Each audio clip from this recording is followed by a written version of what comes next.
바쁜 일상 속에서 놓치기 쉬운 이슈를 정리해드리는 시간, 유한타투데이 유투입니다. 가을이 다가온 게 엊그제 같은데 벌써 추석이 얼마 남지 않았는데요. 이번 추석은 코로나 이후 맞는 첫 번째 명절이라는 점에서 조금 특별할 것 같습니다. 정부가 이번 추석에는 사회적 거리 두기의 일환으로 평소와 같았던 민족 대이동은 자제할 것을 권장하면서 언택트 추석이라는 새로운 형태의 연휴가 될 것 같습니다. 사실 이 추석은 다들 아시다시피 유통산업에서도 빼놓을 수 없는 정말 중요한 이벤트인데요. 많은 유통업체들이 추석이라는 이벤트를 토대로 매출이 증가할 수 있는 요인이 크기 때문입니다. 특히 코로나로 인해 상반기에 직격탄을 맞았던 유통업체들은 매출 회복을 위해서 이번에 더욱 노력할 것 같습니다. 코로나 이후 맞는 이번 첫 번째 추석이 유통산업에는 과연 어떠한 변화를 일으킬지 오늘 유한타투데이에서 점검해보는 시간을 가져보도록 하겠습니다. 먼저 이번 추석으로 인해 있을 변화로는 크게 두 가지가 있을 것으로 보고 있습니다. 첫 번째로는 제수용품 판매량 감소와 선물 세트 사전 예약 증가, 그리고 두 번째로는 프리미엄 상품 구매 증가를 들 수 있겠습니다. 유통산업의 두 축인 백화점과 대형마트의 명절 관련 매출은 크게 선물 세트 그리고 제수용품으로 나뉘는데요. 일반적으로 선물 세트는 약 1,500억 원 매출 정도, 그리고 제수용품은 1,000억 원 정도의 매출을 일으킨다고 보시면 됩니다. 우선 고향에 가지 못하기 때문에 차례상에 들어가는 제수용품 관련 판매량이 감소하는 것은 불가피해 보입니다. 그 대신에 온 오프라인 유통 플랫폼을 이용하여 추석 선물 세트를 미리 구매해 고향에 보내는 새로운 소비 행태 덕분에 선물 세트 사전 예약이 크게 증가하면서 선물 세트 카테고리가 제수용품 카테고리의 판매량 부진을 만회할 것으로 보여집니다. 또한 프리미엄 선물 세트의 판매량도 크게 증가할 것으로 보여집니다.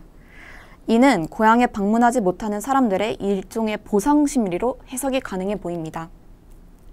이렇게 말씀드린 두 가지 변화는 결국 유통업체들의 매출액을 결정하는 수량과 가격에 영향을 미치게 되기 때문에 유통산업과 기업에 투자하시는 투자자분들은 이번 명절을 기점으로 변화하는 것들에 대해서 주목하시면 좋을 것 같습니다. 그럼 먼저 Q 측면에서 영향을 점검해 보겠습니다. 결론부터 말씀드리자면 긍정적입니다. 실제로 백화점과 대형마트의 추석 선물 세트 사전 예약 판매 실적은 지난해보다 크게 개선되었는데요. 먼저 신세계 백화점을 보시겠습니다. 지난달 24일부터 9일까지의 추석 선물 세트 판매가 지난해보다 약 45% 증가했습니다.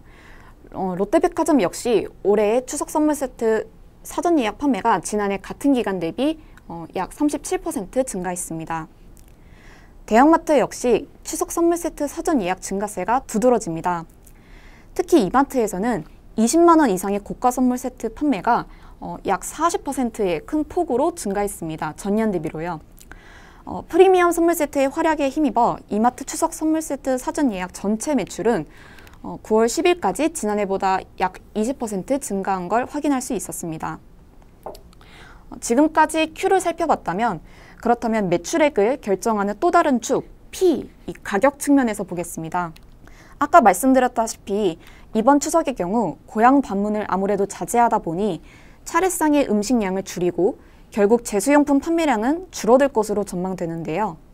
여기서 변수는 차례상 비용이 최근 신선식품 가격 급등으로 크게 올랐다는 것입니다. 통계청이 지난 2일 발표한 8월 소비자 물가 동향에 따르면 지난달 소비 물가지수는 전년 동기 대비 0.7% 상승했는데 이는 최근 5개월 만에 가장 큰 상승폭이었습니다. 특히 채소 가격이 2016년 이후 최대 상승폭인 28.6%로 급등하는 등 제수용품의 원재료가 되는 신선식품 물가가 정말 많이 올랐습니다. 이외에도 축산물 가격도 10.2%의 높은 상승률을 보였고 수산물 가격도 약 6% 올랐습니다. 이러한 다양한 변수를 고려하였을 때 유통산업에 대한 영향을 정리하면 다음과 같습니다. 먼저 명절 관련 매출이 선물 세트와 제수용품으로 나뉘어지는 대형마트부터 살펴보겠습니다. 제수용품 카테고리는 언택트 추석으로 인해서 판매량이 줄어들겠지만 말씀드렸다시피 원가의 상승으로 인해 전체 매출액은 어느 정도 방어가 될 것으로 보여집니다. 또한 선물 세트의 사전 예약 판매량이 크게 증가하는 것도 방어의 또 다른 요인이 될 수 있습니다. GPM 측면에서 보면 더욱 분명해집니다. 선물 세트는 매출 총이익률, 즉 GPM이 상당히 좋은 상품 카테고리로 알려져 있습니다. 반면 제수용품은 대부분 신선식품이기 때문에 GPM이 낮은 편입니다. 이 때문에 선물 세트가 판매량이 증가하고 제수용품 판매량은 감소하는 이런 상품 믹스 개선은 전체적으로는 GPM 개선 방향을 이어질 수 있습니다. 이에 따라 코로나에 따른 명절의 소비자 행태 변화가 대형마트에는 상당히 긍정적이라고 평가할 수 있을 것입니다. 백화점 살펴보겠습니다.